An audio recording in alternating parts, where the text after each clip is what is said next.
संदर्भात म्हणजे आमचे हिंदू पूर्वज असतात किंवा नव ख्रिश्चन यांच्या त्या इन्क्विजिशनच्या माध्यमांतल्यान बळी गेलो तांकां आज आमी एका विशेष स्वरुपान त्यांच्या आत्म्यांक सद्गती प्राप्त जावचे त्यांना श्रद्धांजली अर्पण करपाचे हो कार्यक्रम दवरलो आसा। आज या ठिकाणी सध्या आपल्या सगळ्यांना माहीत आहे की पितृपक्ष सुरू आहे आणि या पितृपंधरवड्यामध्ये आपले जे पूर्वज आहेत तर यांना पुढील गती मिळण्यासाठी आपण सगळेजण आपापल्या घरी आपल्या पूर्वजांसाठी श्राद्धविधी करत असतो।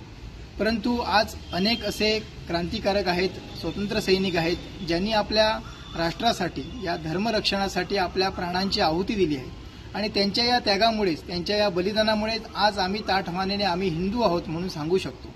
त्यामुळे या सगळ्यांना पुढची गती सद्गती मिळण्यासाठी आज आपल्याला माहीत असेल की गोव्यामध्ये इन्क्विजिशनच्या माध्यमातून अनेक हिंदूंना त्या ठिकाणी या आपल्या प्राणांची आहुती द्यावी लागली।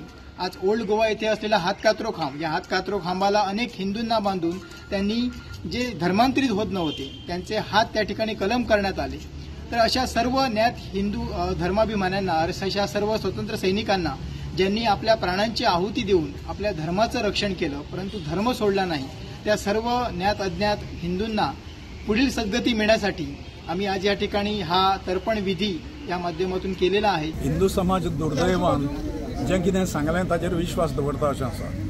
इतिहासाचें संशोधन, इतिहासाची पुस्तकां रिफर करप हे इतिहासाचे लोक सुद्दां करिनात। एम.ए. विथ हिस्ट्री जाल्ले लोक सुद्दां स्पेशली ह्या सगळ्या गोवा पोर्तुगीज पूर्व इतिहासाचो आलेख घेनात आनी ताज्या मागीर खूब लेखकांनी बरोवन दवरला, क्रिश्चनांनी बरोवन दवरला, पाद्रींनी बरोवन दवरला, जेजुईट पाद्री म्हणून जे आसा तांणी बरोवन दवरला, तांच्या झेवियराच्या मित्रांनी बरोवन दवरला ताज्या बद्दलचें आनी ताणें जें सगळें कारस्थानां हांगा जीं केलीं ते गौरवान सांगतात ते थंय अशें बरोवन दवरलां। त्यामुळे आमचें आसा हिंदूंची जागृती जावपाक